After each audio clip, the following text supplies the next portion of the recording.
Ce monde est rempli de nombreux problèmes et c'est bien ces problèmes que le diable utilise pour installer la peur et les doutes en nous. Prenons par exemple mon cas.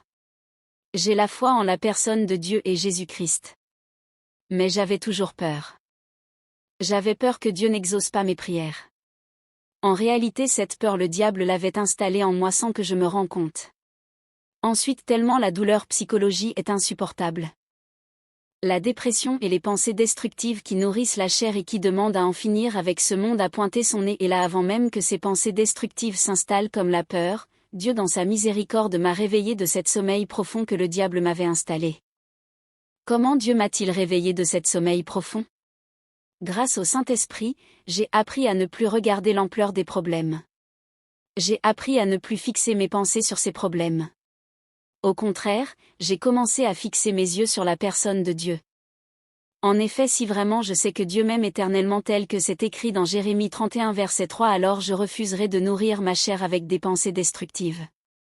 Si vraiment je sais que Dieu ne me délaissera pas et ne m'abandonnera pas tel que c'est écrit dans Josué 1 verset 5, alors je refuserai de nourrir ma chair avec des pensées de la peur et des doutes. En réalité, si toutes ces pensées destructives sont venues à moi, c'est parce que j'écoutais mes émotions et mes propres pensées et sans que je le sache, c'est bien ces émotions et pensées que le diable a utilisées pour bloquer l'espoir sur le plan de Dieu en moi et donc les bénédictions de Dieu. En effet, Dieu l'avait dit dans Jérémie 29 verset 11, le projet qu'il a formé sur nous est la paix et espoir. Comment peut-on avoir les bénédictions de Dieu sans avoir l'espoir ? La réponse, c'est que c'est impossible. Sans espoir dans le plan de Dieu pour notre vie, nous ne verrons pas la gloire de Dieu. Si j'ai traversé toutes ces sombres vallées des épreuves sans mourir, c'est que Dieu lui-même veille sur moi et aussi parce qu'il veut que je te dise que, plus tu autorises des raisonnements basés sur la peur et les doutes, plus tu laisses le diable t'éloigner de Dieu et de ses grâces. La peur et les doutes sont deux choses que Dieu nous demande constamment d'éviter afin d'avoir un accès complet à nos grâces. La preuve, c'est écrit dans Josué 1 verset 9. Ne t'ai-je pas donné cet ordre, fortifie-toi et prends courage ? Ne t'effraie point et ne t'épouvante point, car l'Éternel, ton Dieu, est avec toi dans tout ce que tu entreprendras. Il a fallu que je traverse ces moments de difficulté pour comprendre pourquoi il faut impérativement rejeter la peur et les doutes et c'est pour cette raison que Dieu m'encourage à partager les leçons retirées avec ses enfants. Toi qui m'écoutes ce message, rejette la peur et les doutes dans ta vie. Si tu ne sais pas comment t'y prendre, voici comment tu dois agir à chaque fois que la peur ou les doutes veulent te dominer. Faire comme Jésus-Christ dans Matthieu 26 versets 37 à 44. C'est-à-dire que tu ne pourras jamais empêcher que le diable t'envoie la peur, mais par ta prière constante tu briseras les chaînes qu'il souhaitera utiliser pour t'empêcher d'entrer dans ta destinée.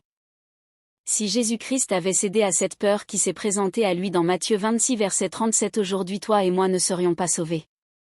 Maintenant c'est notre tour de se lever en prière et de briser cette chaîne de peur et de doute que le diable cherche à tout prix utiliser pour enchaîner et garder emprisonnés les enfants de Dieu. Afin de ne pas tomber dans le piège du diable, voici ses stratégies. Il utilise la peur pour bloquer les bénédictions de Dieu. Cependant, s'il constate que tu as surmonté la peur sur un sujet, il va de nouveau utiliser la peur sur d'autres sujets. Il faut vraiment de la persévérance avec le diable. Il est vraiment tenace. D'ailleurs, c'est pourquoi Jésus-Christ disait dans Luc 21 verset 19, par ta persévérance tu sauveras ton âme. En utilisant les doutes sur un nouveau sujet pour continuer à te faire tourner en rond. C'est justement à ce stade que tu dois absolument appliquer ce que Dieu a conseillé dans Éphésiens 6 verset 12 à 18. Éphésiens 6 verset 12, car nous n'avons pas à lutter contre la chair et le sang, mais contre les dominations, contre les autorités, contre les princes de ce monde de ténèbres, contre les esprits méchants dans les lieux célestes. Éphésiens 6 verset 13, c'est pourquoi, prenez toutes les armes de Dieu, afin de pouvoir résister dans le mauvais jour, et tenir ferme après avoir tout surmonté. Éphésiens 6 verset 14, tenez donc ferme, ayez à vos reins la vérité pour ceinture, revêtez la cuirasse de la justice. Éphésiens 6 verset 15, mettez pour chaussure à vos pieds le zèle que donnait l'évangile de paix. Éphésiens 6 verset 16, prenez par-dessus tout cela le bouclier de la foi, avec lequel vous pourrez éteindre tous les traits enflammés du malin. Éphésiens 6 verset 17, prenez aussi le casque du salut, et l'épée de l'esprit, qui est la parole de Dieu. Éphésiens 6 verset 18, Faites en tout temps par l'Esprit toutes sortes de prières et de supplications. Veillez à cela avec une entière persévérance, et priez pour tous les saints. Pour vaincre définitivement la peur et les doutes, grâce au Saint-Esprit, j'ai compris que si nous fixons nos yeux et esprits que sur la manière dont Dieu utilisera pour nous aider ou délivrer, le diable trouvera toujours un moyen d'installer la peur et des doutes dans notre esprit. Avec des pensées telles que « c'est impossible, c'est trop tard ». Mais si nous fixons nos yeux et esprits sur la personne de Dieu et sa puissance illimitée et éternelle, alors nous vaincrons le diable rapidement et sans effort. En effet, Dieu est plein de ressources. Face à sa puissance, le diable reste et restera pour toujours impuissant, car il n'a rien pour contester la puissance de Dieu. Puisque Dieu est la seule personne que le diable ne pourra jamais prédire ses plans et voies, en fixant nos yeux et esprits sur Dieu, nous laisserons ainsi Dieu manifester sa gloire avec sa méthode et il faudra se préparer d'avoir des résultats bluffants et inimaginables. D'ailleurs, c'est la raison pour laquelle nous associons toujours le mot miracle à Dieu. Par exemple, au lieu de dire Dieu va me donner de la nourriture ou de l'argent, il faudra plutôt dire Dieu procurera à mes besoins. Ainsi nous ne limitons pas les possibilités de la puissance de Dieu dans notre vie. En effet, Dieu est capable de te donner du travail alors qu'en réalité tu as besoin de nourriture. En gros, le message de Dieu c'est qu'avec le travail et ton salaire, tu n'auras plus jamais faim. En résumé, pour vaincre la peur et les doutes, il faut impérativement éviter d'écouter ses sentiments et pensées. Pour rappel, le diable arrive à les manipuler pour sa propre cause. D'où le pourquoi c'est écrit dans Éphésiens, 6 verset 12, car nous n'avons pas à lutter contre la chair et le sang, mais contre les dominations, contre les autorités, contre les princes de ce monde de ténèbres, contre les esprits méchants dans les lieux célestes. Utilisez les armes de Dieu.